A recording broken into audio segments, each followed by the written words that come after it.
ചില ആളുകളോട് കൂടി നമുക്ക് കുറച്ചുകൂടി വിവരം ചേർത്ത് നോക്കാം. ചേട്ടാ, ഈ കുടുംബത്തെ നേരത്തെ തന്നെ പരിചയമുണ്ടായിരുന്നു? ഇവിടെ തൊട്ടടുത്താണോ വീട്? തൊട്ടപ്പുറത്താണ്. ഈ പയ്യനെ നല്ല പരിചയമുണ്ടോ? വീട്ടിലൊക്കെ വരാറുണ്ടോ? കൊച്ച് നമ്മൾ എൻ്റെ മോൻ്റെ കൂടെയൊക്കെ വരുന്ന പാർട്ടിയാണ്. എപ്പോഴും ഒരു കൂട്ടുകാരല്ലേ ഇവിടെയുള്ള എല്ലാവരും. നല്ല ഇതാണ് നമുക്ക്. അപ്പൊ അവന്റെ ഒരു സ്വഭാവം എങ്ങനെയായിരുന്നു? നമ്മൾ കാണുന്ന രീതിയിൽ അവിടെ വരുമ്പോഴൊക്കെ നല്ല സ്വഭാവമാണ്. വേറെ ദുശീലങ്ങളൊന്നുള്ള കൂട്ടത്തിൽപ്പെട്ടതല്ല. സിഗരറ്റ് വലിക്കുന്നത് പോലും കാണാറില്ല. നമ്മൾ അങ്ങനെ മറ്റുള്ള രീതിയിലൊന്നും കാണുന്ന കൂട്ടത്തിൽപ്പെട്ടതല്ല. പിന്നെ ഇതിപ്പോൾ എന്ത് സംഭവിച്ചു എന്ന് ചോദിച്ചാൽ നമുക്കറിയില്ല അതിനെപ്പറ്റി കൂടുതൽ. വീട്ടുകാരുമായിട്ട് എപ്പോഴെങ്കിലും ഈ ബഹളം ഉണ്ടാവുകയോ തർക്കം ഉണ്ടാവുകയോ വഴക്കുണ്ടാവുമെന്ന് കേട്ടിട്ടുണ്ടോ? കേട്ടിട്ടില്ല. ഈ മകന്റെ സുഹൃത്താണെന്നല്ലേ പറഞ്ഞു. ഈ മകൻ എപ്പോഴെങ്കിലും അങ്ങനെ ഈ അഫാനെ കുറിച്ച് പറയുന്നത് കേട്ടിട്ടുണ്ട്? ഇല്ല, നമുക്ക് അങ്ങനെ എന്തെങ്കിലും സാമ്പത്തിക പ്രശ്നമുള്ളതായിട്ടും അറിയാമായിരുന്നു? ഇതല്ലേ നമുക്കെങ്ങനെ വെളിയിലൊന്നുമായിട്ട് നമ്മൾ അവന് പുള്ളിയുടെ മാമയായിട്ടൊക്കെ നമ്മൾ നല്ല അടുപ്പമാണ്. എപ്പോഴും കടയിലൊക്കെ വരികയൊക്കെ ചെയ്യും. പക്ഷെ നമ്മളങ്ങനെ ഇത് കേട്ടിട്ടില്ല. ഇവർ കോഴി വളർത്തി മുട്ടയൊക്കെ കൊണ്ടു തന്നാണ് ഇവിടെ കൊണ്ട് തരയും ഒക്കെ ചെയ്യും. ഈ അഫാന്റെ പിതാവ് വിദേശത്തായിട്ട് എത്ര കൊല്ലം? ഇടയ്ക്കൊക്കെ ഇവിടെ വരുമ്പോൾ നമ്മളെ കടയിലൊക്കെ വരും. അങ്ങോട്ട് വന്നിട്ടൊക്കെ പോകും. കൂടുതൽ ആൾക്കാരുമായിട്ട് അങ്ങനെ. ഈ സംഭവം ചേട്ടാ പറയുന്നത് എപ്പോഴാണ്? ഞങ്ങളൊരു 6 മണി 6:30-ക്കകത്താണ് അറിയുന്നത്. പോലീസ് ഇവിടെ വരുമ്പോഴാണ്? പോലീസ് വന്നതിന് ശേഷമാണ് ഞങ്ങൾ അറിയുന്നത്. പക്ഷെ എന്നാൽ ഞങ്ങൾക്ക് അത് വിശ്വസിക്കാൻ പറ്റുന്ന ഒരു ഇതുമല്ല. ഇങ്ങനെ ഇവിടെയാണ് ഇത് സംഭവം നടന്നെന്ന് പറഞ്ഞത്.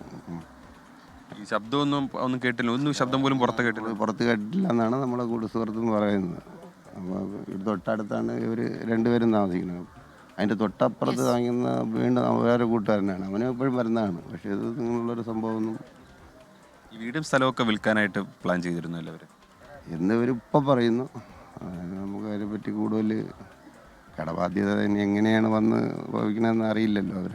അപ്പം നാട്ടുകാർ പറയുന്നത് പോലെ തന്നെ അയൽവാസികളാണ് സംസാരിച്ചത്. ഈ കടബാധ്യത അത് ആ കുടുംബത്തിന് മാത്രമേ കൂടുതൽ വ്യക്തമാവുകയുള്ളൂ. ഈ അഫാനെ പറ്റിയിട്ടും അങ്ങനെ മോശം അഭിപ്രായമൊന്നുമില്ല. ഒരു സിഗരറ്റ് വലിക്കുന്നത് പോലും കണ്ടിട്ടില്ല എന്നാണ് നാട്ടുകാർ പറയുന്നത്.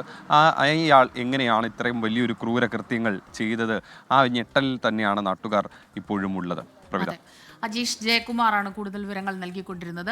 അജീഷ് സൂചിപ്പിച്ചതുപോലെ തന്നെ അയൽവാസിയോടാണ് ഇപ്പോൾ സംസാരിച്ചത്. അവരുടെ മകൻ്റെ സുഹൃത്തായിരുന്നു. അത്യാവശ്യം സംസാരിക്കുമായിരുന്നു.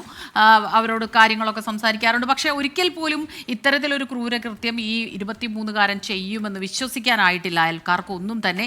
ഈ കുടുംബത്തിന് ഇങ്ങനെ ഒരു അത്യാഹിതം ഈ കുടുംബത്തിൽ സംഭവിച്ചു എന്നതിൽ അറിയുന്നു. അതിനുശേഷമുള്ള വലിയ ഞെട്ടലിൽ തന്നെയാണ് ഈ അയൽക്കാരെല്ലാവരും തന്നെ. അത് അയൽവാസികൾ മാത്രമല്ല, ഒരു നാട് മുഴുവൻ നടുങ്ങിയ സംഭവമാണ്. ഇനി അതിൻ്റെ കൂടുതൽ വിവരങ്ങളെല്ലാം വരേണ്ടിയിരിക്കുന്നു. ഇൻക്വസ്റ്റ് അല്പസമയത്തിനകം തുടങ്ങും.